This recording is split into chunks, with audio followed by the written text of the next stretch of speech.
Tehran. Hello from Washington, D.C. How's everything with you? Pretty good, pretty good. I just got my second vaccine shot. So you are lucky. Yes, in many ways, feel very lucky. I feel a little bit not entirely there because of the shot, but hopefully enough to have a good conversation. Hopefully. Was it Pfizer or Johnson, maybe Moderna? Moderna, yeah. Moderna. So it's good. And I hope we have a kind of vaccine campaign in Iran soon. I hope so too. I don't know if you've been watching the news from India, but it looks especially awful there. And unfortunately, yeah. I remember that in initial phase of the COVID-19 pandemic, India announced that followed a good quarantine campaign against COVID. But now it seems that it was not effective. Yeah, I guess I've been watching it closely because I always expected that India would be really hurt by this. Just the population density, lack of access to sufficient medical care. But I was pleasantly surprised until recently that India was doing okay. Now it seems that the variants and the new strains of the virus have really changed the situation. So they are just seeing a horrible increase in numbers. So hopefully that's not a sign of things to come in other years. Yeah, unfortunately, really horrible. And in some parts of US, like Florida, the situation is not good either. Because, it's a kind of touristic destination.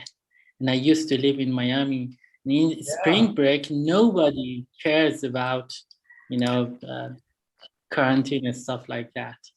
It's crazy, the city. Hope, let's see. Okay, Mostafa, we are ready.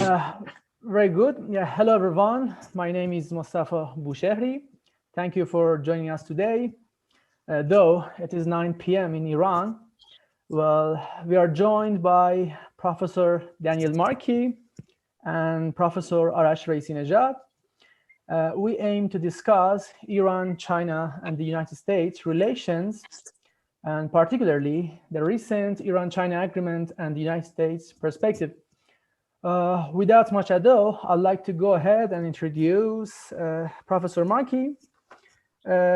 Professor Markey is senior research professor at Johns Hopkins University's School of Advanced International Studies. He also serves as the academic director of the SAIS Global Policy Program.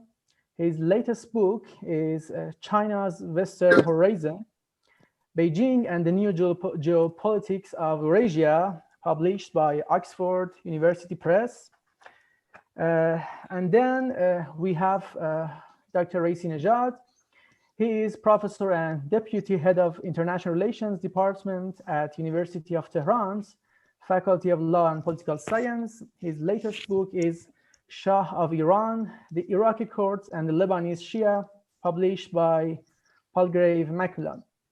Well, I'd like just to get started with Professor Markey and give and receive his opinions about the topic of this conversation.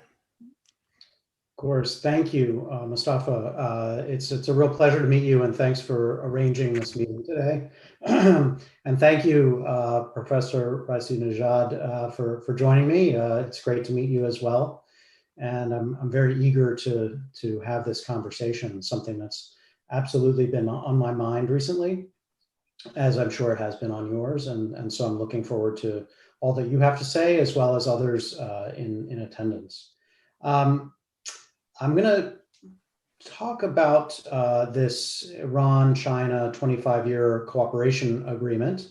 But I have to admit that most of my understanding of this agreement comes via the news, no inside information or anything like that, that I've been reading news stories as well as... Recording in progress. Now we're being recorded, great. As well as other commentary. And so that has obviously informed my views, but also my observations are related to the work that I did on this book, this latest book, China's Western Horizon. And in that, I have a chapter on China's relations in the Middle East and with specific focus on Iran as well as Saudi Arabia. So what I'd like to do in a few minutes is just give you some ideas that stem from that basic research from the book, and then conclude with some at least preliminary thoughts on the implications of this latest news about the 25-year cooperation agreement. So if you look at my book, you'll see that there are three basic analytical insights, broadly speaking. The first is obviously not special to me, but a confirmation and an assessment of China's rise, China's greater power and influence, not just in the Middle East, but across this region of continental Eurasia. So I'm getting more people coming in. Actually, Mostafa, I have a question for you quickly. Are you there? Yes, Professor, I admit all of the participants. You can admit the people, right? Yeah, you can go. Yeah, don't worry about that. Yeah. Okay, you've got it. Great. Okay, then I'll turn that off. Great. So, so China's rise is real, and it's having significant consequences for this entire region that includes South Asia, Central Asia, and the Middle East, as well as other parts of the world too. So that's point one. The second point is that despite this, or in addition to this, I should say, local agency matters. That is, to understand the implications of China's rising influence, what we also really need to understand the push and the pull, not just of Chinese interests, but of the interests of other local actors. So it isn't enough to just ask, what does China want? But we need to ask, what do other countries in the region want from China? How do they think they can benefit, or in some cases, what are they worried about losing from China's increasing influence? And the way that I attempt to understand this is through a two-step analysis. First, starting with questions of what I call domestic political economy, looking inside the states of the region. And I focus on Pakistan, on Kazakhstan, and on Iran, and ask the question of how local interests within a society are shaping the opportunities available to China as its influence grows. And so an example of this would be, how did Kazakhstan's leaders perceive opportunities with China around the time of the financial crisis, 2008, 2009. They really benefited from Chinese bailouts that enabled them to maintain a hold, not just of their beneficial economic positions, but also their political power. So they see China as useful to them in this way. That created opportunities for China that wouldn't have been there otherwise. The second level of analysis that I look at is what I would describe as regional geopolitics. So how will existing competitions and conflicts in each of these regions be affected and affect China's rising influence? So an example of that would be how Pakistan, in its relations with India, which have always been conflict prone, how has Pakistan used China to better balance against India and to manage the threat posed that it perceives as posed by India? And overall, what I find, looking across this very complicated and large story, is that instead of bringing what China often describes as win-win opportunities to states, or instead of inspiring peace between these states, it is as likely that China's activities are likely to widen gaps within societies or cleavages within societies, differences between sectarian groups or ethnic groups or provinces or haves versus have-nots. And it is also showing itself likely to exacerbate the conflict between states, as I mentioned, between India and Pakistan, or to create new potential tensions in Central Asia or in the Middle East as well.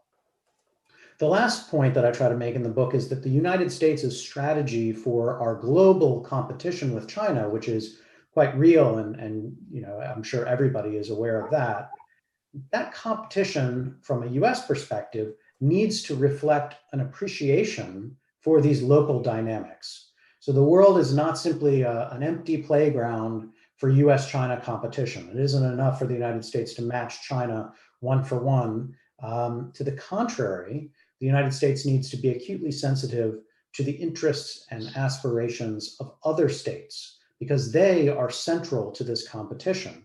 Building and maintaining relations with these other states is really the name of the competitive game with China. The tools of influence are economic, political, and to some extent, military. But this is not an old-fashioned conquest for empire by any stretch. This is a competition for influence. And to succeed, the United States approach to that competition, I write, should be selective, meaning we have to pick and choose where we will compete with China. And in some cases, we shouldn't compete with China at all. It should be differentiated. That is, our strategies will depend on local realities and environments and interests. And it should be what I describe as asymmetrical. That is, we should try to play to American interests and not just simply do what China does because we are trying to best it at its own games. Now, applied to the Middle East, China's role is evolving rapidly, I think, in the Middle East. Once it was a minor player years ago, now it's clearly the most important, in many cases, source of demand for hydrocarbon energy resources. It's a major investor, a major trader, often the top investor and trader in many of these countries. That trade includes in areas of sophisticated telecommunications, industry, and information technologies in ways that used to be dominated by the United States and others in Europe. It's an increasingly active diplomatic player, and I think it is increasingly likely that it will overtake Russia as a major provider or seller of arms in the region. Now, looking again back to the local level, in terms of the domestic context, the political economy, in Iran, according to my research, but as also in other parts of the region, there are always winners and losers from China's intensified economic involvement in each society. So in each of these countries, some industries will gain, others will suffer, some local elites will prosper, and others will lose. Some cleavages within these societies will be exacerbated or worsened by China's involvement. And in most cases, as I've seen in other parts of the world, those who are already elite and powerful are usually best positioned to take advantage of what China has to offer in these societies. And this leads to some significant questions about popular responses, public responses, mass responses to China's greater involvement. At the regional level, this is a region that is often defined by a competition between Iran on the one hand, regional level, and US this is a region that engulfs Arab states on the other. And the most frequent question that gets asked is whether China has actually lined up on one side of this competition or on the other. And it seems to me that, in fact, China has been reluctant to take sides in ways that might prove it costly to its own interests, namely to cheap access to energy, plentiful energy. And all of the different players in the region are courting China, see China as a useful and helpful potential partner, and are reaching out to China, but in different ways. They're also aware that they have limited control over China's actions, limited influence over Beijing, and so they're careful not to overstep. Now, in many ways, you'd think that China's choice in the Middle East isn't actually all that difficult. Some analysts have pointed out that China can buy and sell more vaster quantities with the Gulf Arab states than it can with Iran. And it faces fewer challenges to that commerce than it does with Iran, because those states are not so much at odds with the United States. And Iran, on the other hand, is a more challenging partner. And its conflict with the United States, Israel, and the West has in many important ways, constrained China's actions there. And so it's been a common view that China doesn't have to choose between sides, but if it did, it would be obvious that money would dominate and it would choose the Gulf Arab states over Iran. But interestingly, I see some parallels potentially with China's role in South Asia, where India is the vastly more lucrative market in monetary terms, it's the clearly more desirable partner than Pakistan, and yet China has deep ties to Pakistan, has chosen its security and strategic interests and aims over purely commercial ones. And so there's a question as to whether that logic may also apply to Iran in the Middle East in ways where China may, in time, if not yet, prioritize its strategic aims over its commercial ones. There's also a question about whether, as China's competition with the United States becomes more sharp-edged, whether Beijing will be less reluctant to get closer to Iran because it sees less downside risk. So that brings me to the current debate over this 25-year agreement. I see two poles in American and broadly international interpretations of this agreement. On the one hand, there are those who are saying, if you read in the Wall Street Journal, for instance, that the deal is a part of a wider Chinese plot to flex its muscles in the Middle East as the United States' influence wanes. The deal would insulate Iran from US pressure.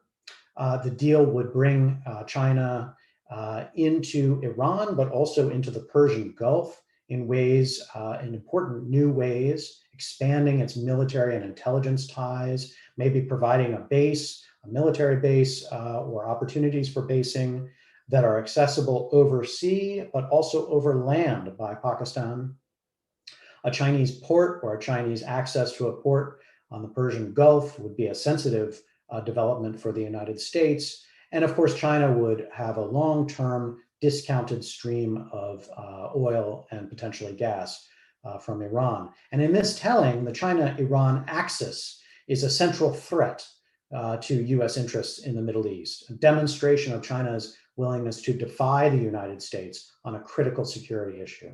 So that's one side of the debate. The other side of the debate, very, very different. This New Deal is mainly an empty bag of hype. It is long awaited. It's nothing new. There's not very much specific or tangible about it.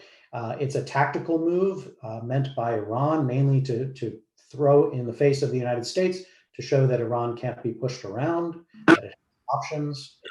But in fact, Iran is not all that special to China.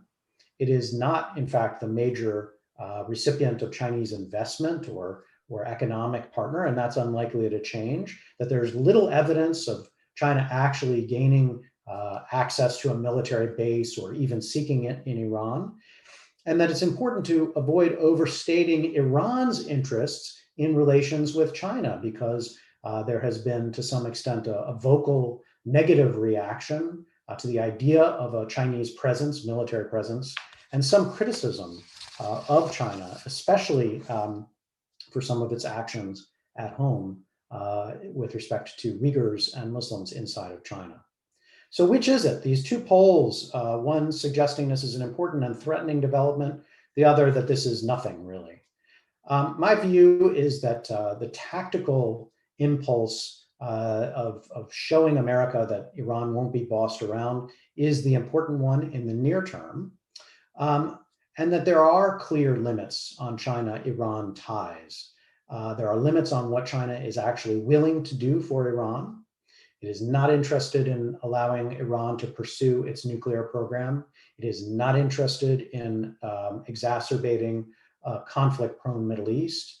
The Gulf states and Israel do have important and continuing ties with China that it doesn't want to sacrifice. and Beijing has been reluctant to draw too much attention in the United States to its closer relations with Iran, at least up until this point.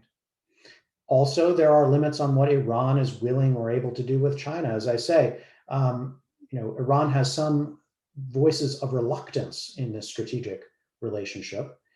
And for Iran, China has often been a second best option.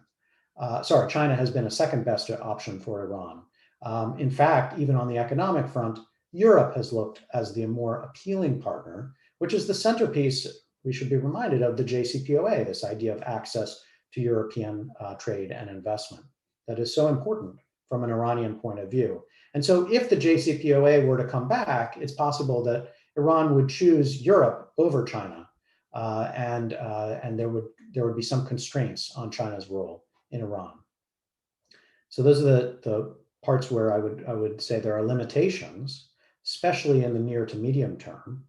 But there is also real potential over the long run for this China-Iran relationship to mature and to deepen. Iran does offer opportunities that I don't think Saudi Arabia or other states in the region will offer to China. This is especially true in the military and the technological and the finance side of things, where Iran is more open to the China model and ecosystem than these other countries, which have themselves been more embedded in American and Western financial systems, technological systems, and military systems over the past decades.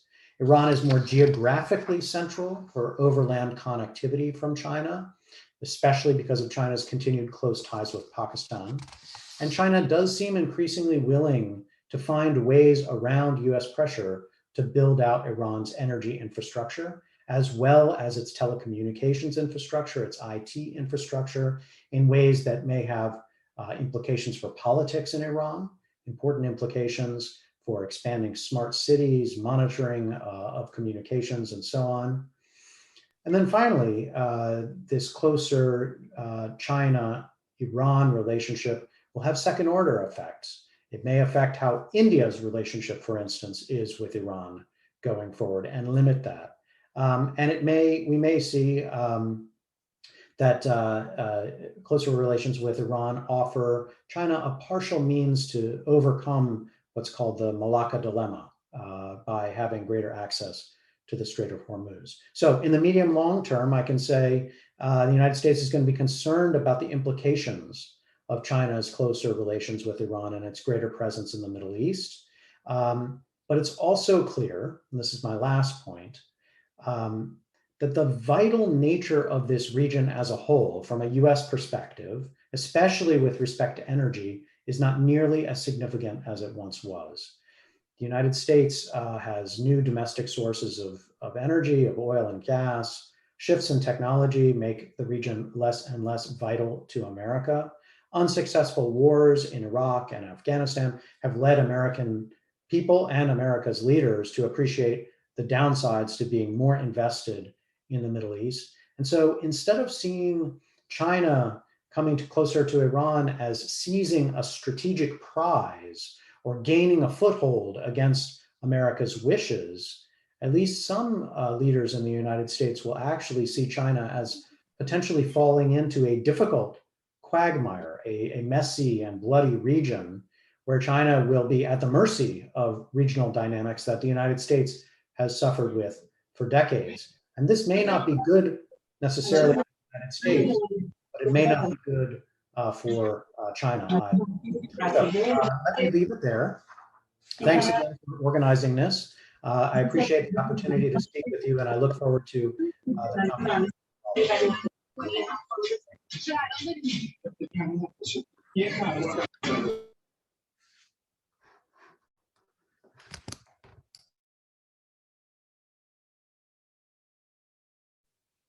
Thank you very much, Professor Markey, for your insightful analysis.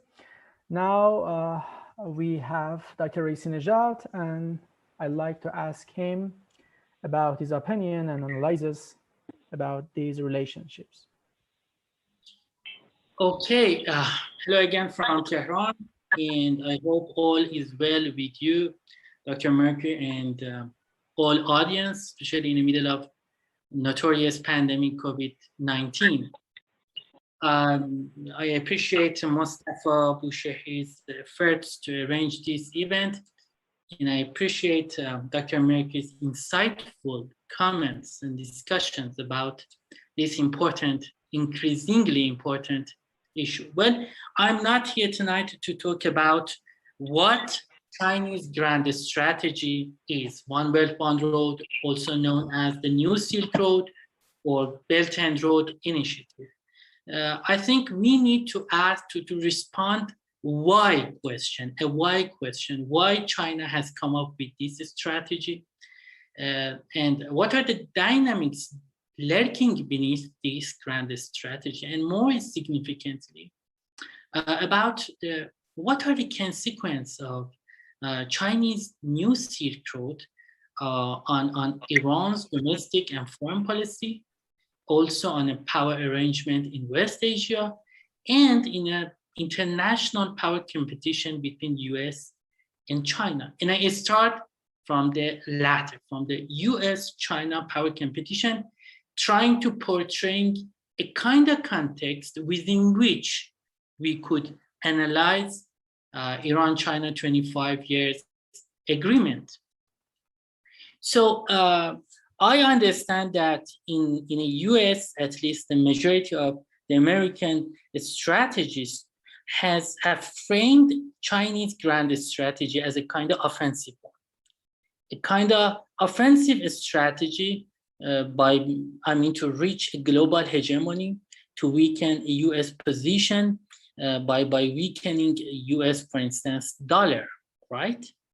On the other side, if you take a look at Chinese strategies, we could see that they try to frame Chinese new grand strategy as a kind of defensive one, because they believe that their grand strategy, the New Silk Road, was rooted in a pivot to West. West, not ideological West, but geographical West, right? I think constructed and first coined by Wang Jiechi.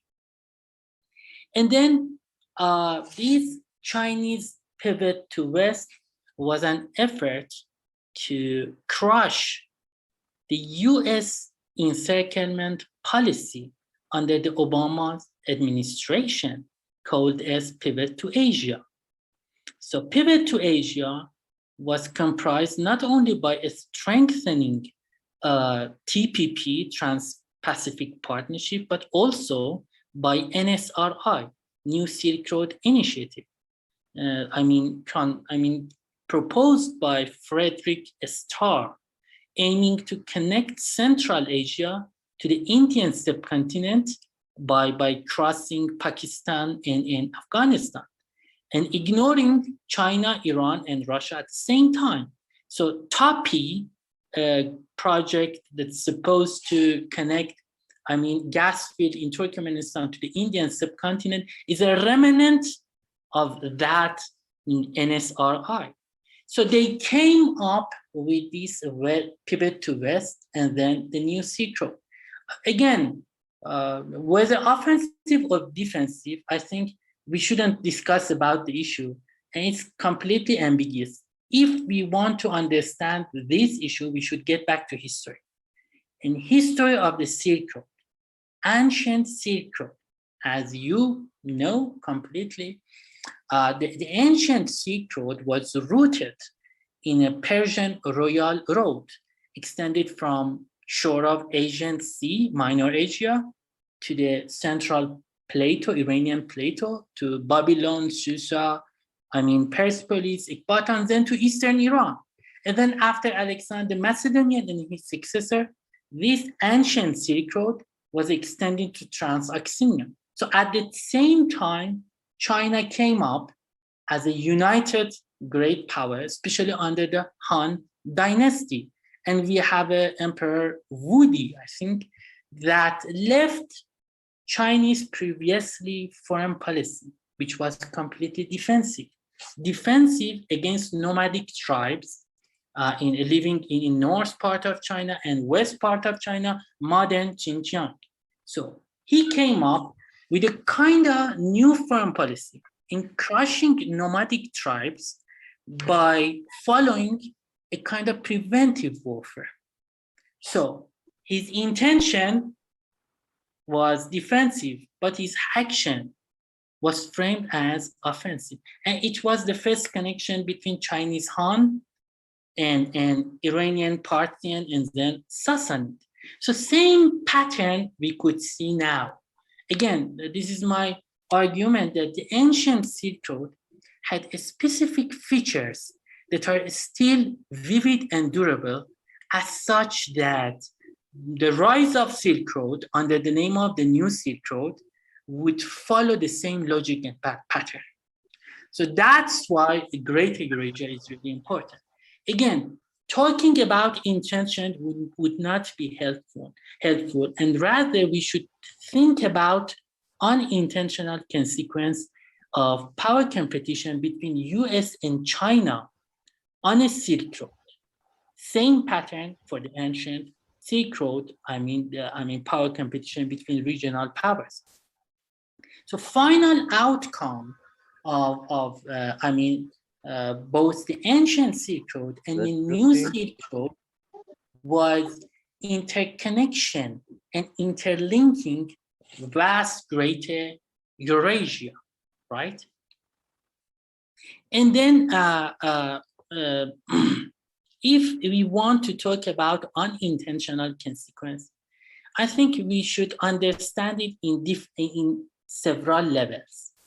One, by unintentional consequence, I mean that neither China nor US have control over their decision, the ultimate consequence of their decision and actions. I think both in other levels, both have been surprised and shocked, I think, by the rise of this swift global power competition. I believe that Chinese didn't expect a rise of power competition with the US. They expected, the emergence of this competition maybe in the next decade. Same for the Americans, I think. They couldn't expect that China came up with a new grand strategy with a huge ramification for the geopolitics of the Greater Eurasia and for our tonight discussion for West Asia. So that's why we should think about, the surplus and spillover of unintentional consequence of power competition between China and US, and its spillover over different regions. So this situation, mainly provided by unintentional consequence of power competition between US and China, have provided a fertile ground for different regional powers like Iran to avoid threats while utilizing opportunities. However, I think these opportunities are really threatening opportunities, which means that their emergence and their disappearance are really swift, and it needs a kind of delicate policy, adroit policy, and complex policy to use opportunities. I don't think that regional powers, at least in West Asia, could utilize and jump over these opportunities. So if we want to talk about this unintentional consequence and its spillover over different regions, it means that we need to frame a kind of theoretical triangle of US, China, and targeting country on a Silk Road, which means that if we want to analyze Sino-Persian agreement of 25 years, we need to join or add the US element too. So same for Saudi Arabia, same for Israel and Turkey. And second is that this power competition as you mentioned rightly in your book, its in-depth is geopolitical rather than geoeconomic. That's my argument. And in surface, it's geoeconomic. But as time passes, I think its geopolitical element will be more and more apparent. So if we analyze the US policy in upcoming 4 years, I think under the President Biden's administration, I think its policy towards containing China will not be really different in comparing to the Trump's administration. The only slight difference, I think, is that the US under President Trump tried to follow a kind of unilateral policy in containing China, while President Biden tries to forge a kind of more multilateral policy towards China. And that's why he strengthened a Quad comprised of the US, Japan, India, and Australia, and may expand it by Quad Plus. Adding EU, Japan, EU, South Korea, Indonesia, Vietnam, and other countries. However, if I want to summarize the US policy towards China, I think it will be, summarized under one slogan: leave the belt, press the road. I think China, the US could not press the land-based belt. However, its major target would be the maritime New Silk Road. So that's why, in contrast to major arguments, I think the belt will be more and more important in determining the trajectory and path of the power competition between the US and China. So this policy of leave the belt, leave the land-based belt, press the maritime road, will focus on 4 major regions. So 4 fronts, or battle fronts, let's say. 2 maritime regions of South China Sea, and the Indian Ocean, and 2 land-based regions of Central Asia and West Asia. In South China Sea, again, I'm not going to talk about all regions, in detail, just briefly. In South China Sea, I think the US will definitely oppose Chinese claims over different islands, while try to build a closer relation with Taiwan. And the US-Taiwan relation will be a kind of litmus test for Chinese-American relations. In Indian Ocean, the core strategy of the US would be on support for India's new grand strategy, which is called MAOSAM, MAOSAM. And this MAOSAM is really new. Major think tanks in India are talking about it. As we know that, the Indian MAOSAM has constructed as a reaction to the Chinese maritime Silk Road and its notorious geopolitical concept of a string of pearls, which refer to the network of current and potential Chinese military base, mega infrastructure projects and economic corridors and invested ports in a shore of the Indian Ocean. So India came up with this strategy to crush the Chinese, string of pearls, and to dismantle the Chinese encirclement policy of India. So this, Indian MAOSAM has been based on 2 major roads, Caledon Road and Cotton Road. The Caledon Road, connects Calcutta to Sitwe, a strategic port in Myanmar. It's really interesting that Myanmar has two major ports of Kyokpyo and Sitwe. The first one has been donated to China. The other one has been donated to India. So I think the recent coup in Myanmar should not be analyzed predicated on a domestic power blocks, competition between these two blocks. But the competition between India plus US against China manifested competition between two ports of Kyokpyo and Sitwe. And Sitwe has been known as Chabahar of East. So let's focus on a cotton road, which connects Mumbai to Chabahar and then to Afghanistan and Central Asia, again, to limit the land-based belt and maritime road at the same time. So your point about how Iran wants to make a kind of delicate balance between India and China, so it's important, it's right.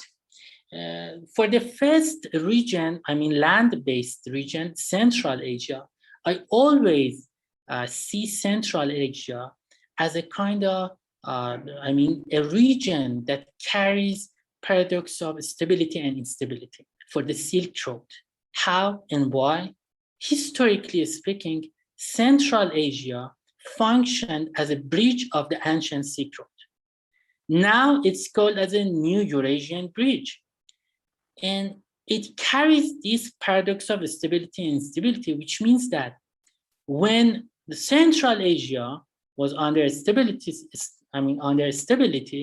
the Silk Road, was prosperous and very important. But under the instability in Central Asia, the Silk Road, the ancient Silk Road, unfortunately, is faced with different dangers and stuff like that. So I think same pattern will come up in that region. Well, now, just because of unintentional consequence of the US policy towards both China and Russia, crushing both, containing both, putting pressure on both China and Moscow, we won't see a kind of tension between EU, Eurasian Economic Unity, and BRI, Belt and Road Initiative. But if the US, forge a kind of selective and localized strategy, we will see a kind of tension between Moscow and Beijing in Central Asia. And then we have West Asia. The focus of our tonight's discussion.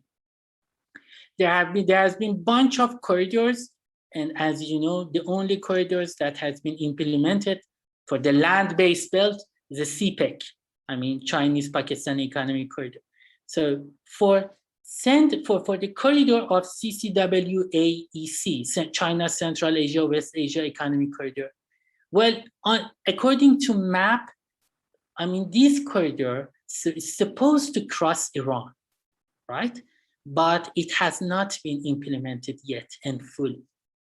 So I think the implementation of this corridor and the Chinese increasing presence in West Asia will be culminated in a competition among regional powers to be Chinese favorite key player on the Silk Road. That's what I think. So we could see a rise of different patterns of war, alliance, bypass policy, and temporary economic cooperation among the regional powers. So let's just, for example, think about bypass policy. Two countries that have expressed their enthusiasm in connecting with China, which are Turkey and Israel, they both tried to forge a kind of bypass policy in bypassing Iranian territory. So let's talk about Turkey right now. As we know, China tries to reach West Asia, and according to different, plans and maps, Istanbul is a final destination, let's say. So China, there are 3 corridors. One corridor would cross Iran's territory, but the other corridor, one of them is the middle corridor, and the other one, the Caspian corridor, both have been supported by Turkey, financially, economically, and strategically. So let's think about, the middle corridor, a corridor that connects China to Kazakhstan and to Kazakh ports of Kurik and Aktau, then crossing the Caspian Sea to Baku, Tbilisi, Kars, and Ankara and Istanbul. The other one is the Caspian corridor, which connects China to Kazakhstan, Kyrgyzstan, Uzbekistan, Turkmenistan, and then to port of Turkmenbashi, crossing the Caspian Sea to Baku, same road, to Tbilisi, Kars, and again, Istanbul. So different Turkish, companies, for instance, Çalhik, holding of Çalhik Holding, have participated in investment policy tour in Kazakhstan and Turkmenistan, again, to bypass Iranian territory. And same for Israel too.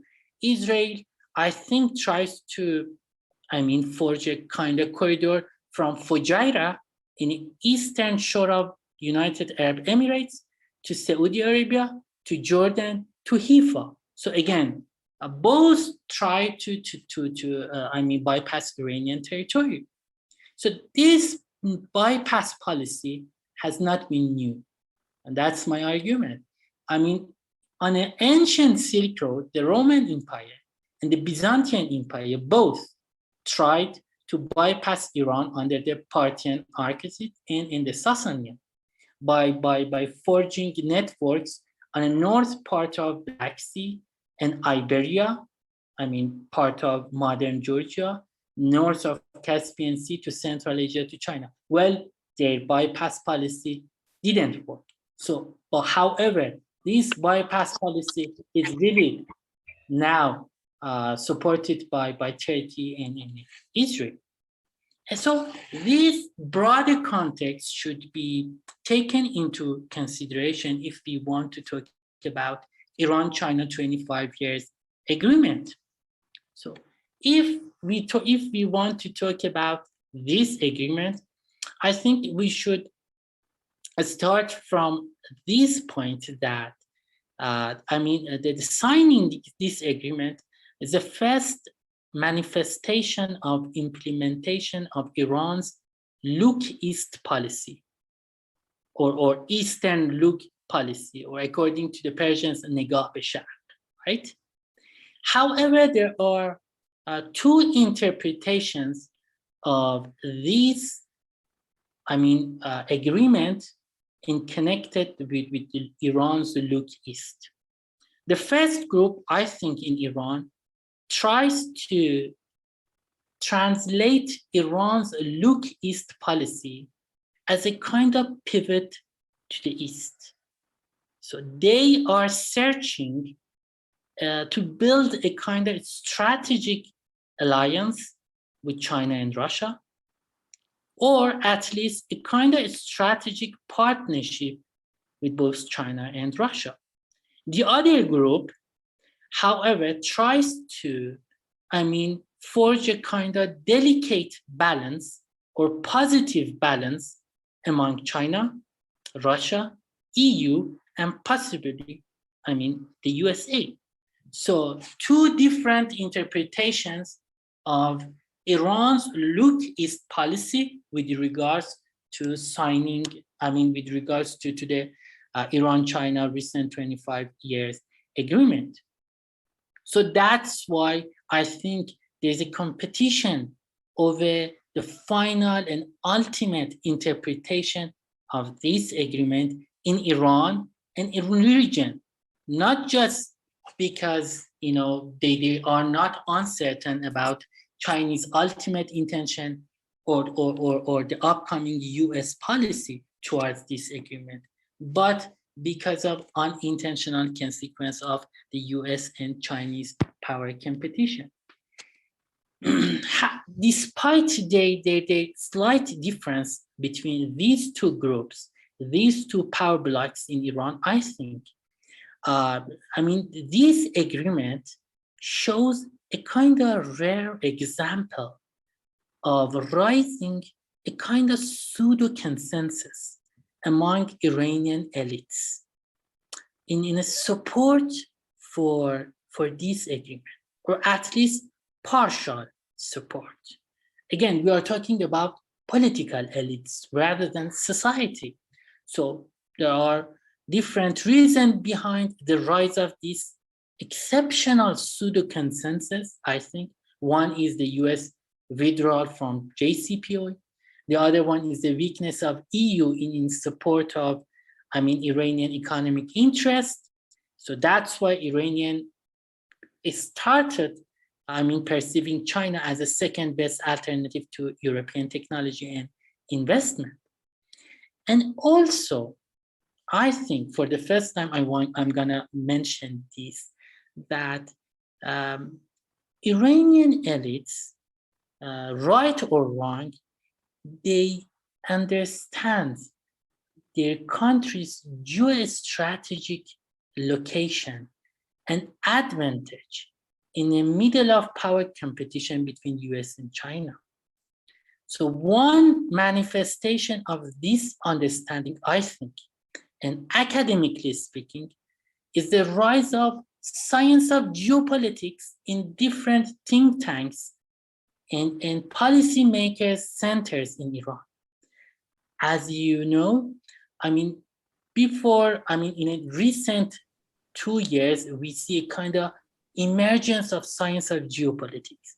But before that, previously speaking, geopolitics was equal to political geography for Iranians.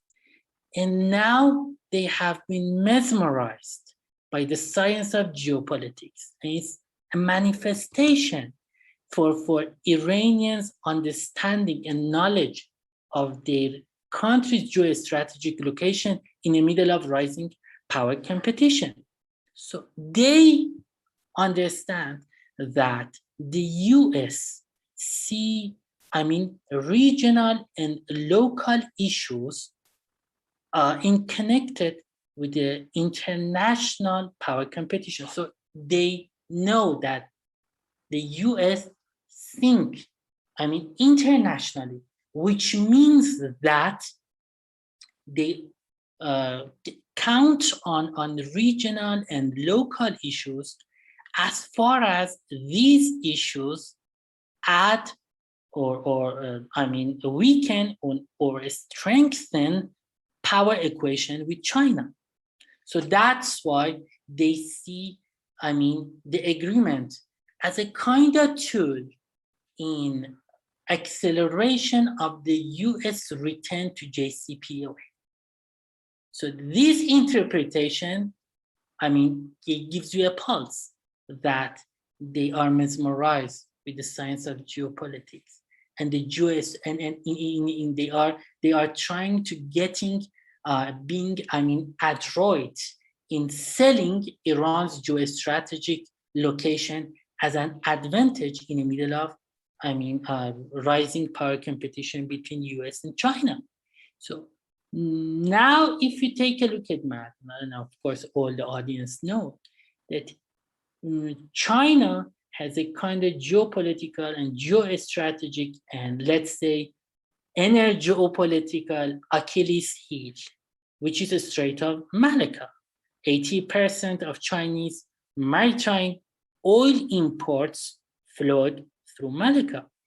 And Iran could give China a strategic access over vast energy source of the Persian Gulf, land-based, through pipeline networks connecting China to Iran through Central Asia. And remember that all Iranian elites try to repeat this, that Iran is an independent partner of China that could, construct and follow independent oil and energy policy. Second, that I think, nobody, or at least rare people, has touched it, is about a kind of historical vision and perspective of Chinese strategies towards Iran. I think if you take a look at map from Istanbul to Urumqi, from Straits of Bosphor and Dardanelles to Xinjiang, we have a region, a vast region with a potential geocultural force of pan-Turkism and radical Sunni Wahhabism or Islamism, right? So if we ignore Georgia, Armenia, and Tajikistan as the small countries, right?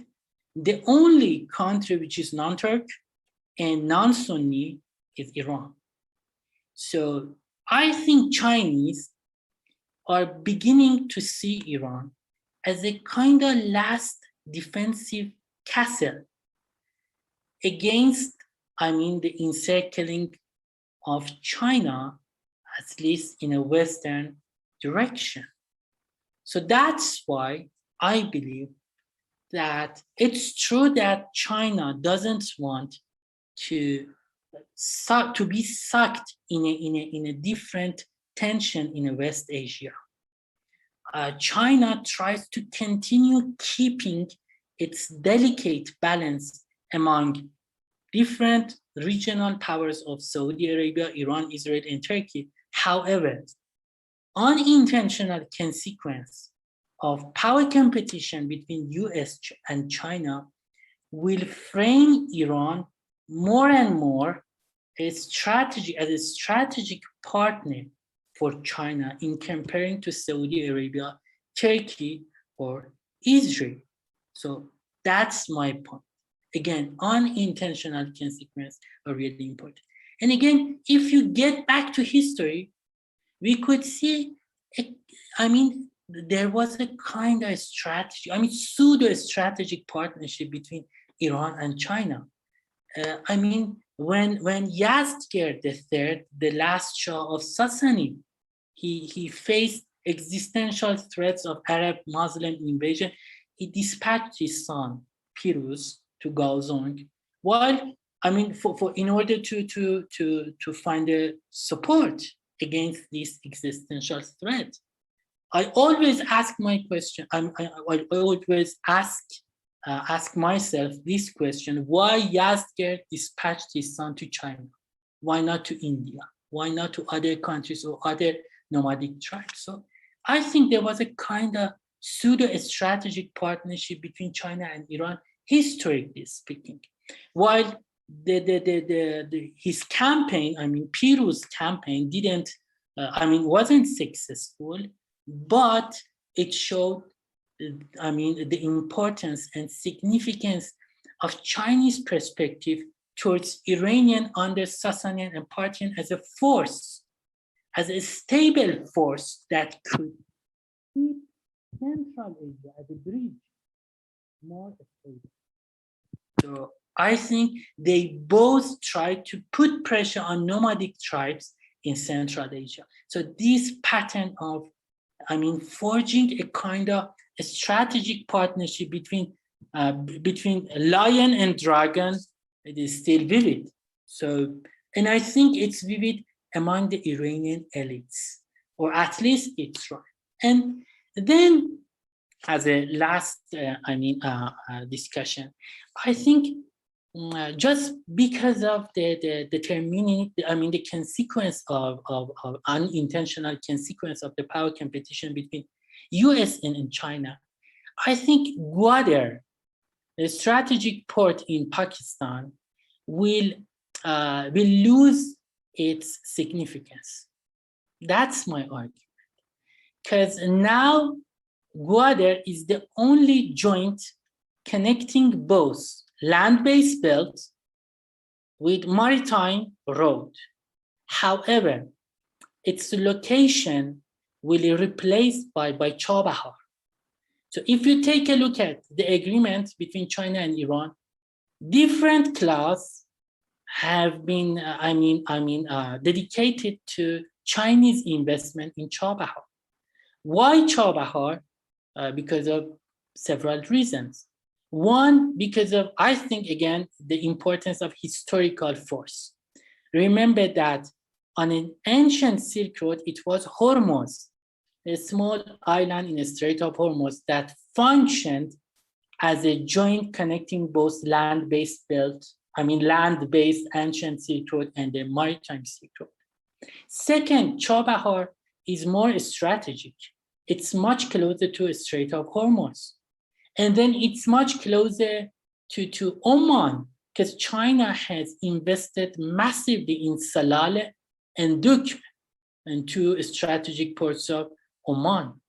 And then we could see a kind of destabilization in Balochistan, part of Pakistan. So I think today, other than Baluchi separatists, today, Pakistani Taliban, exploded a base in Kuwait. So these issues, by design and by default, will make Iran, again, a center of gravity of Chinese land-based belt, just like the ancient Silk Road. And again, the ancient Silk Road has specific features that are still vivid and durable, which means that the new Silk Road will follow the same pattern. And then I think it would be a first step in a rise of Iran's new road diplomacy, which I don't want to talk about it because it takes a long time, maybe in the next webinar or maybe in other articles. The only thing that I want to put is that just like the ancient Silk Road, the upcoming new Silk Road is a road to both peace and war. So it depends to, again, unintentional consequence of power competition. So I think the best alternative policy for America to decrease expense of containing China might be a kind of following co-opetition policy comprised of both competition and cooperation, as you insightfully mentioned, selective, adroit, and localized. This strategy, co-opetition policy, could be started in Afghanistan, but should be stabilized in Iran, because Iran, by design and by default, will be the center of gravity, I think, center of gravity of the Chinese, the new Silk Road, the land-based belt of the Silk Road. So the US return to JCPOA, I think, could be the first step in forging this co-opetition policy, which will be manifested in dealing with Iran. So that's my discussion. I hope everybody likes it, and especially Dr. Markey. Thank you very much for your enlightening speech, Dr. Reisinezhad. I think we have 30 minutes, and you and Dr. Markey can discuss each other's opinion. And at the end, we can keep opening the comments, and the participants can ask questions from you. Okay. Yeah, so if I could jump in, first of all, again, let me thank both of you, first for hosting this, and second for your very thoughtful commentary, Professor. I guess I have so many questions, but let me just begin with one. A critic would hear what you have to say and accept large aspects of it, but stumble on the use of the ancient history and the geography in quite the way that you have. And to simplify lots of arguments, one really obvious way to look at it would be, the world has changed, and trade has changed, and the maritime trade is far and away more important than the overland trade. And China is the world's greatest example of this. The amount of trade that traverses continental Eurasia is tiny compared to the amount of trade that goes by tanker ship. Even if that were to change somewhat, it's still far from overwhelming the significance of the maritime routes. Those maritime routes, as you pointed out, and as others have noted, clearly place other parts of the world as being more geostrategically central, far more important than Iran.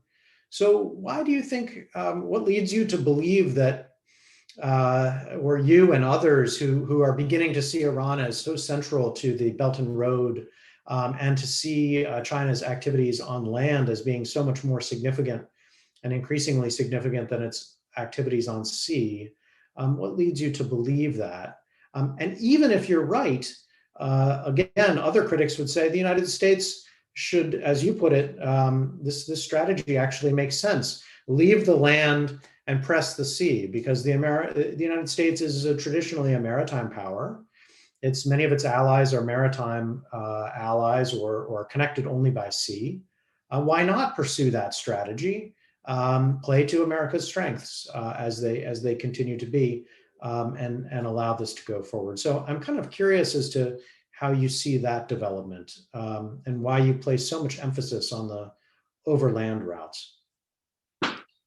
Okay, good question. I think you gave us an example of Chinese strategic partnership with Pakistan in comparing to siding with India, right? So, yeah. The Indian markets is much more lucrative, but China, just because of, I think, again, the historical path dependency, cannot leave Islamabad and side with Delhi. And same pattern for Iran too. Again, I don't argue that Iran is the center of the new Silk Road, the land-based belt. I argue that just because of the culmination of unintentional consequence of power competition between US and China, Iran, by design and default, intentionally or unintentionally, may function as a center of gravity of land-based belt. Because China, just imagine,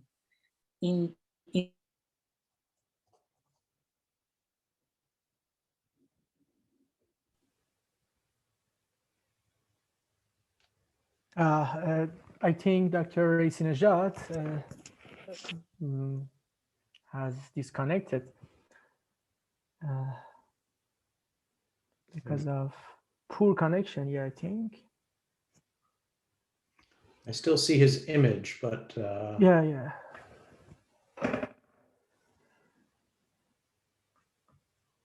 Yeah, the internet connection, I think, is poor.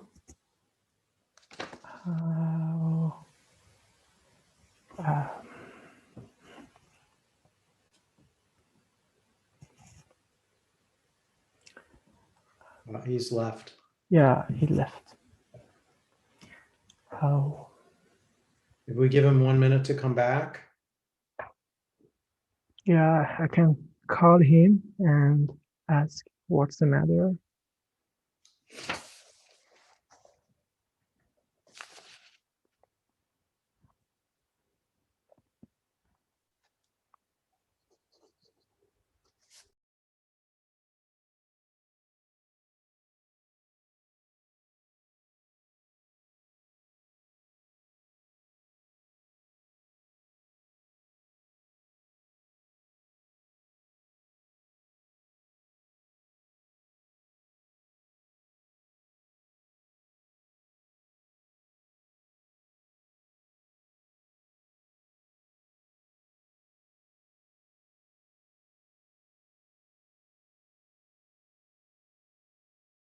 if anyone wants to ask question from Professor Markey, is there anyone? Yeah, Humayun Qasemi, yeah.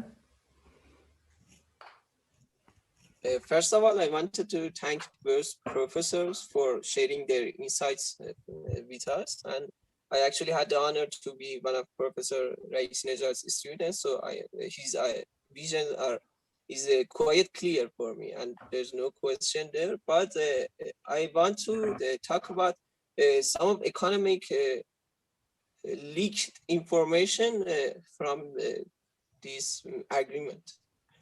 It's important to note that China said that 400 billion will be invested in Iran in the first 5 years deal. So each subsequent 5 years. Okay. Back. Dr. Reisinezhad, are you with us? Yes, yes. Yeah. Please accept my apology. We live in Iran, and unfortunately, the network Wi-Fi doesn't work in many strategic locations. So, unfortunately. So again, if I want to continue my argument, you could see, for instance, again, Iran unintentionally or intentionally will be the center of gravity of the new Silk Road, the land-based belt. The center of gravity of the land-based belt. Just take a look at West Asia. We have 2 to 3 failed states in West Asia: Iraq, Syria, and Lebanon. And they need investment, right?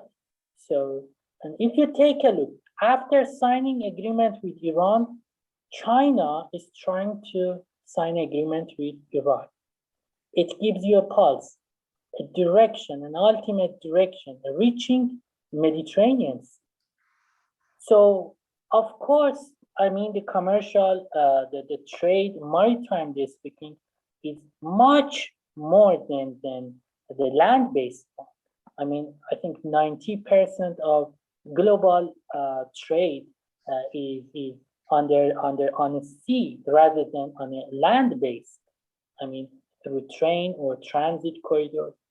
But I think in upcoming years and decades, we will see massive investment of a railroad network, pipeline energies in a vast greater Eurasia.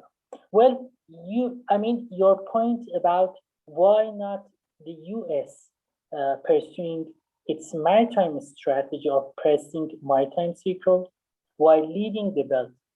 I think if you take a look at the Cold War, in the middle of, especially, on the verge of the rise of the last phase of the Cold War, the last phase of the Cold War, we could see a bunch of geopolitical strategies like Kaliningrad, like, Albert Hofstadter, for instance. They believe that the Soviet and its alliance with China has removed a kind of balance of power in Greater Eurasia. So just containing a heartland power in Eurasia by pursuing a kind of maritime strategy would not be helpful, would not be enough. So they came up with putting pressure on the Soviet and its allies in China, land-based. I think same pattern will come up again. If the US wants to just concentrate on a maritime lands of Indian Ocean, as Robert Kaplan pointed in Monsoon, or South China Sea, I think it could not be effective. As effective, because China will be more and more closer to Russia, to other regional powers in Pakistan, in Iran, and maybe Afghanistan. just imagine that the U.S. Was in Afghanistan. With all of the casualties, right? And now Afghanistan, because of its needs to finance and investment, may side with China or Central Asia too. So different elements, I think, that are important for my argument that the land-based belt will be more and more important. And then imagine that China could reach Western Europe, as now China is building the greatest port in Greek and tries to connect the Piraeus port to Budapest, to Belgrade and Budapest under the name of Balkan Sea, all land-based. So if the US wants to leave the belt, I think in future its global hegemony will be unintentionally or intentionally weakened by the Chinese rising power. Yeah, I have some sympathy for the long-term argument. I've made it myself in ways that sound actually quite similar to what you said in terms of how one can anticipate over time. It relates to the heartland argument. It relates to the access to Europe argument. But in the short to medium term, and the medium term could be quite a number of years, this part of the world, continental Eurasia, is quite unsettled, politically divided, economically less central to the global economy than the other parts of maritime components of Southeast Asia, East Asia, and Western Europe, plus the United States. This is a relatively less wealthy area.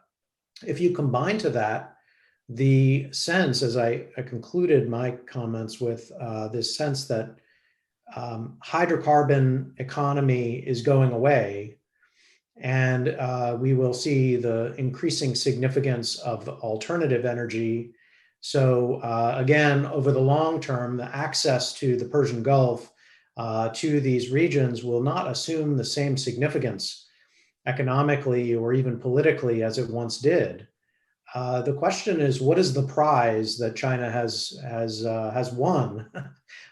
You mentioned Afghanistan. I don't think too many Americans right now see Afghanistan as a prize. They see it as a burden.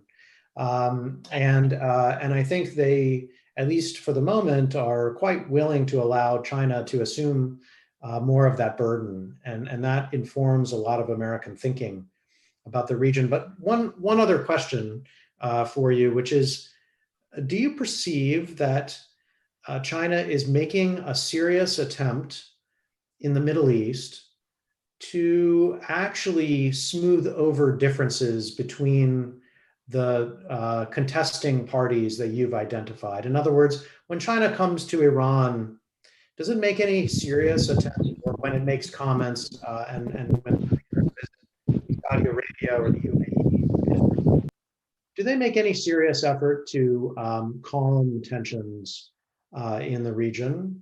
When you say it's unintentional that China would end up effectively siding with Iran, there are so many efforts by these other states to make sure that doesn't happen, and to keep China at least balanced, if not entirely on their side. So how do you, can China have it all? Can China have good relations with the entire region and continue to see that, even perhaps promote greater peace in the region that would serve its purposes? Is that possible from your perspective?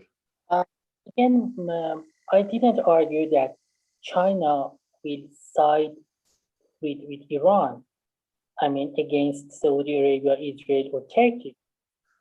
I mentioned that the relations, which is now apparently a kind of economic relation, will be more and more strategic in comparing to GCC power, to Turkey, Israel, and Saudi Arabia.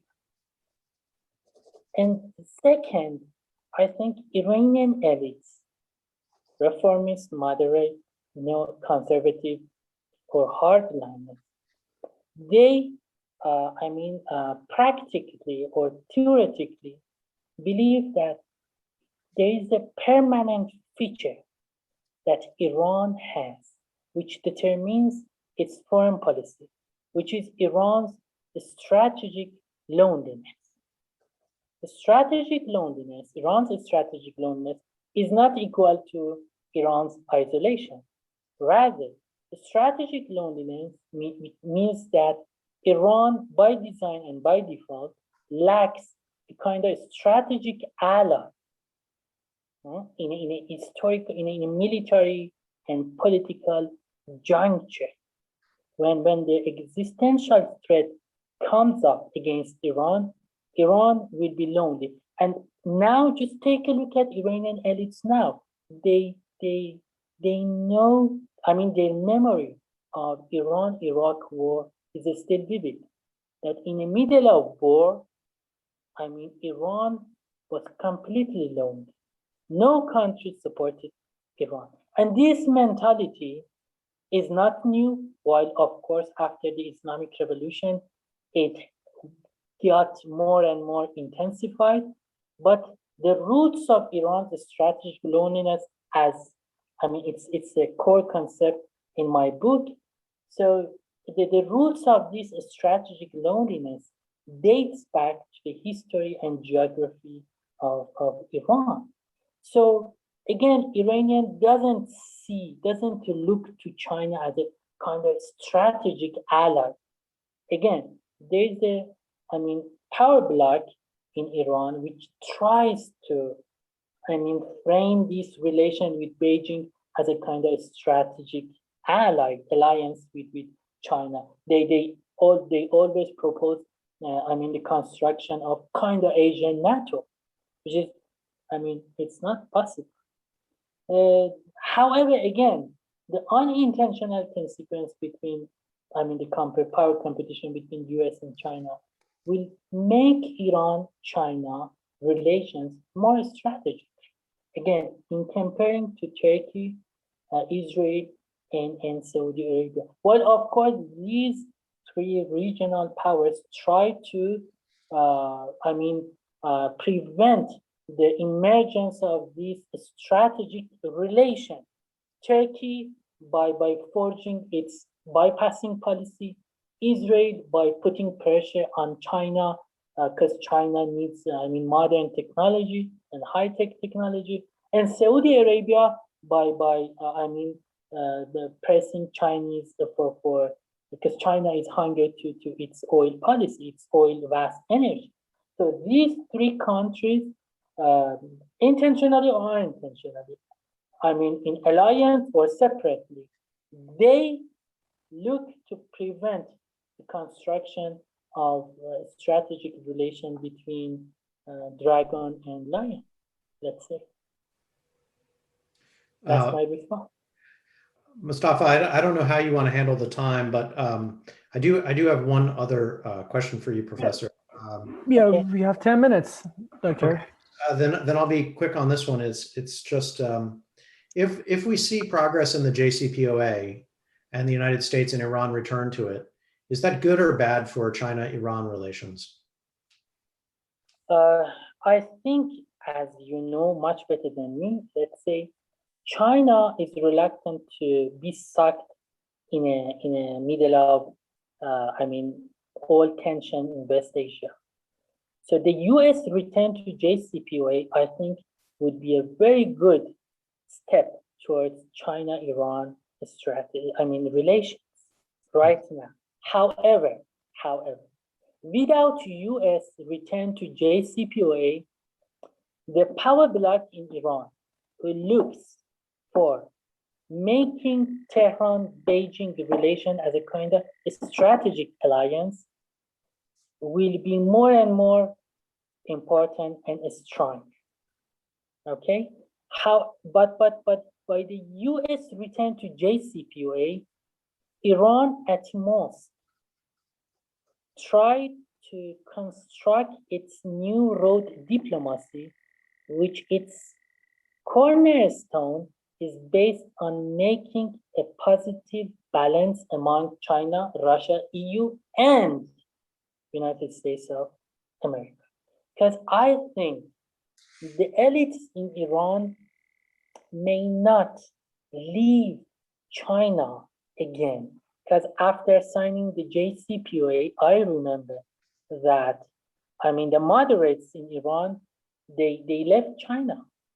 They quickly, I mean, came back to Europe and maybe EU, the United States, to receive, I mean, technology, investment, and different infrastructure projects. And Chinese, I mean, got really angry and sad. So they don't want, I mean, nowadays, I think even after the US returned to JCPOA, they don't want to repeat this, I mean, wrong policy, because they are uncertain about maybe the next president of the US, maybe another Trump. But I think Iran's new road diplomacy will I mean, return the country to the international economy, and unintentionally moderates its foreign policy. So I think it's a good news. I mean, for both US and China. That's what I think. Thank you. Mustafa, do you want to open it back to others? Yes. Is there anyone to ask questions? I hope all questions should be responded by Dr. Markey, because we need to, I mean, receive his insightful comments. Yes, Mr. Qasemi. First of all, I wanted to thank both of professors for sharing their insights on this agreement. I actually had the honor to be one of Dr. Reisinezhad's students, so his views are quite clear for me. So, and one of the reasons that I'm talking from point of view of a supporter of this agreement, I actually wanted to talk about some of leaked information, especially from economic sector. The information conducted that China will invest 400 billion in next 4 years. It's important to note that 400 billion will be invested in the next 5 years. So each subsequent 5 years will see further amount of investment if both parties agree. But I guess China may be promising more than it can deliver. From 2010 to 2019, Chinese entire outbound foreign investment averaged 200 billion each year. With corona pandemic and economic war between the US and China, does Beijing really have 400 billion for spending on Iran? And let's put it this way. Does China agree to spending half of its foreign direct investment on Iran for next 5 years? And on the other hand, actually professors talked about this question that I have. In China actually investing on Saudi Arabia and Israel. And China investing heavily in 2030 mega project of Saudi Arabia. And if China had to take a side, what will be happen and what's the consequences? Thank you again for time. Okay, Professor Markey. Yeah, the short answer to the first question is no. I personally, I don't see as credible this $400 billion number. You know, I'd be curious to hear others' views, but you yourself mentioned the extent to which this dwarfs total Chinese outbound investment over years. The notion that that could all be directed toward Iran seems fanciful to me. That doesn't mean that what China could bring to Iran in the way of investment would not be meaningful. It could be quite meaningful, and in sectors where Iran clearly requires outside investment and technology, where it currently maybe would have hoped for European investment in exploitation of gas fields and so on. China can play an important role on telecommunications, on infrastructure. China can play an important role. So I think we need to not pay so much attention to those numbers because I don't think any of them are realistic, but actually look to see over the next year what kind of real contracts and deals are actually being done. And in terms of which side China would take in this, you know, I'm reflecting already on some of the conversation that we've just had, and I think that I'm increasingly inclined to agree with the notion that, or believe the idea that China can see in Saudi Arabia, UAE, and to a lesser extent Israel, clear opportunities for economic partnership. With Iran, it has a very different set of opportunities that extend into a strategic realm and competition with the United States that just makes Iran different and have a value that is different. So more similar perhaps to what China sees in Pakistan, though not identical. And so I'm struck by that comparison. You know, China is often described as being entirely driven by money and by economic deals. I don't think that that's true, and I don't think that that's going to be true going forward. And so Iran will perhaps be, in a sense, a component of a more geopolitical, geostrategic approach by China than what we've seen in the recent past. Very good. I think we are going out of time. The last question, I think, is that Mr. Salehi asked your opinion, Dr. Markey, about your opinion about the advantages of Iran-China relations for Iran. Yeah, as I tried to point out at the beginning, there's a tactical advantage. Iran, at the moment, being in a negotiation effectively with the United States, can see in China and China's support diplomatically with this announcement of a deal as a means to demonstrate to Washington that it is not so desperate for this deal as the United States is, doesn't need to compromise, isn't under such pressure. That's what China offers in the near term. And then over the longer term, the question is whether, and this is why I asked the professor what he thought about whether a JCPOA, a return to the JCPOA, would actually lead to more or less commerce between Iran and China. Because the last time when the JCPOA went through, Iran very quickly turned to Europe. And I think China was upset by this. And I think, so my question again is, you know, would we see a repeat of that? And I take your point, Professor, that perhaps this time both sides would have learned their lessons and not exactly follow that same pattern. And yet, I think Iran, the whole point of the JCPOA is a trade. Iran gets access to Europe and stops building a nuclear program. That's the trade. It's pretty simple. The United States may be a part of it, but not so much. It's Europe.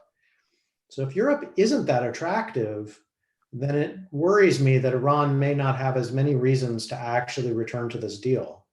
And so that's, you know, if Iran can get what it needs and what its leaders really want from China, then why do they need this deal so much? That concerns me going forward. Okay, I think elites see Europe as a gateway to the US. They want to normalize their relation with the US by closing and approaching towards EU, I mean, European. So that's why Europe is really important for Iran. With all, I mean, the unsuccessful relation with European countries. But the value of Europe for Iran is not only trade, I think. They see it as a tool to normalize the relation with the world, especially the center of the world, which is the US. Interesting. Okay. Very good. Okay. I think there is no other question. Dr. Markey and Dr. Reisinezhad, are you okay to answer the questions? Because we are out of time. If you are okay, we can continue. Just briefly, if there's something still outstanding, I could. Yeah, Mr. Khakpour, I think, wants to ask his question. You can go ahead, Mr. Khakpour.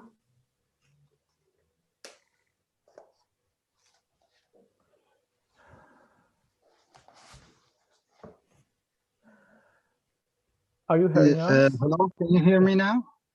Yeah. Okay, thank you, both professor. Thank you, Mr. Afshin. I would like to raise my questions, or let's say my remarks. I don't think that after Iran experience regarding what happened to JCPOA, Iran would again look at Europe as in a way that they had expectations in a couple of years ago. So the lesson shows Iran that it's not sound to put all of his eggs in the Europe basket. So I believe that Iran will consider to China in a more strategic way, and so signing this agreement is one of the issues that shows that Iran will consider China as a source of partnership, at least, if not a strategic one. But I do believe that Dr. Markey is quite right that this Chinese strategy has got two pillars. One of them the land one, the second one is the maritime one. And in the broader picture, the maritime one has got significant importance if we consider Chinese approach to the Africa. We will see that the Chinese are working hard to invest in many ports in Africa, in the east and west, and they are also trying to connect the East Africa to the west one by the rail. That is a very important elements in Chinese strategy. But when we consider our topic, which is East Asia, we can see that the combination of both factors, the land one and the maritime one, has got the significant role, and we have to consider both factors when we are studying the Chinese strategy or Chinese approach toward West Asia. Thank you.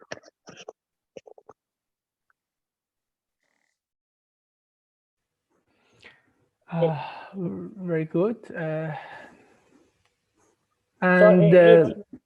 Markey, it's a good example of Iranians' experience of not repeating their policy of leaving China again.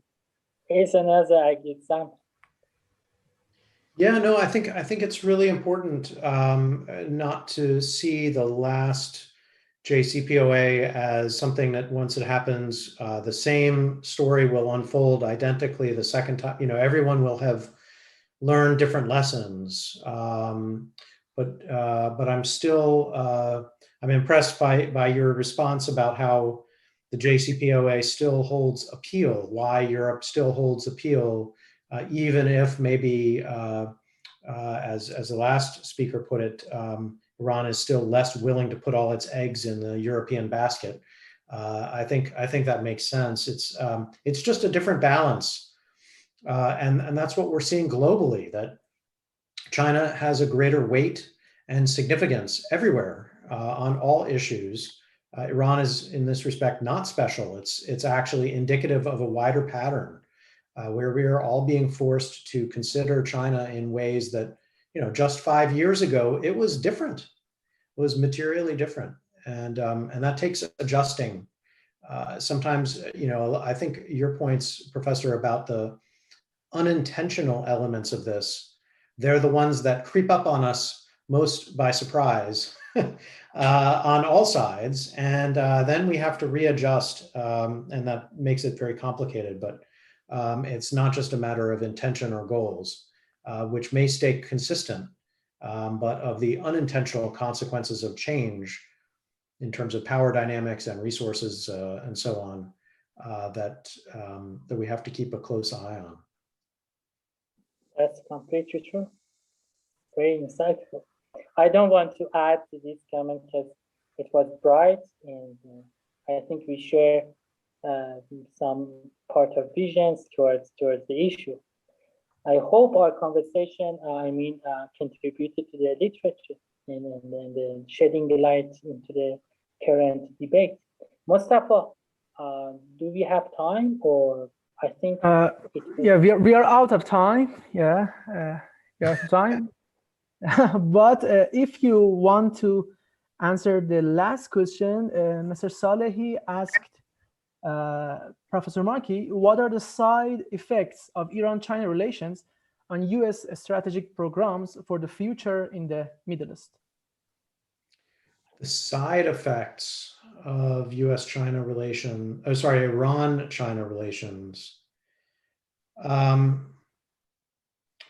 One that I mentioned in passing is, I'll just say it again, and which the professor also identified, is this strange side effect of, if China is more invested in Iran, and in particular at the port of Chabahar, this has an interesting consequence for India.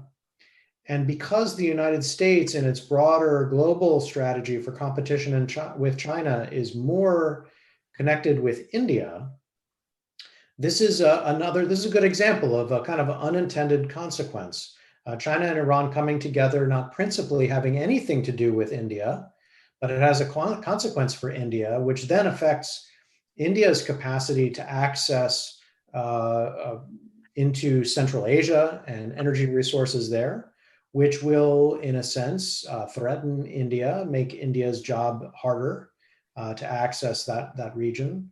And in a way, has, again, unintended downsides from a US perspective, since we are now invested in seeing India as a rising power in the region. So that's just one example of an interesting consequence. You know, another interesting aspect here, maybe more noteworthy because for an American audience, but historically, I don't think very many Americans have ever really appreciated that Iran is situated next to Pakistan. Iran is in the Middle East and Pakistan is in South Asia, and they're very far apart from each other from an American point of view, but actually they're neighbors, which all of you know very well. But the strategic consequences of an Iran-China relationship start to loom larger when you appreciate that China is already a very close partner with Pakistan. And that if you begin to see that as a overland corridor in ways that most Americans have never really contemplated, then that begins to be another area of concern, potentially, for the United States. So those are just two examples that I would think of.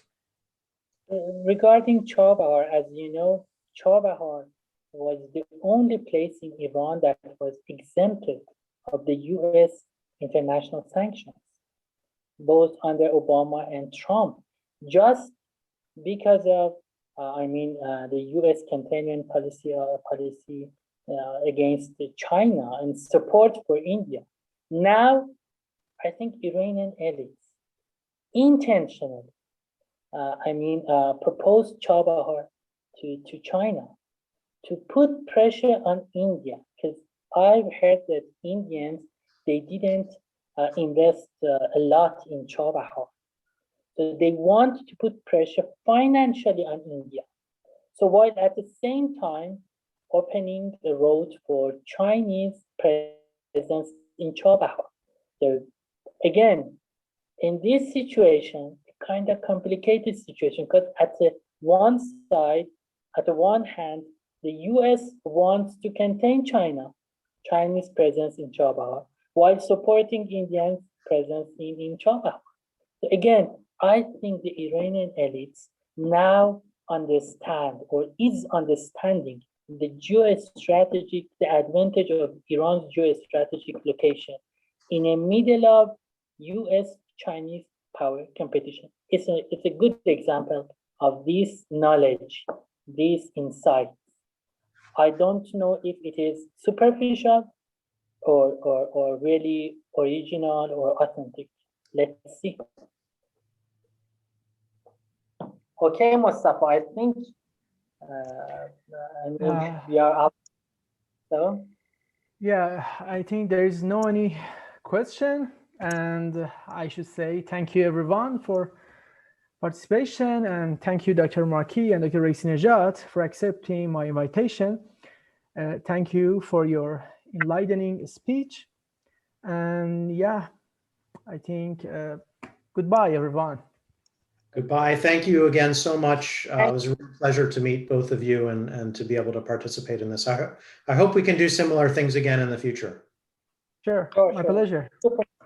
Thank you. Thank you. I meet you face to face one day. Let's see. That would be great. Day and night. Bye. Okay. Have a good night. Bye.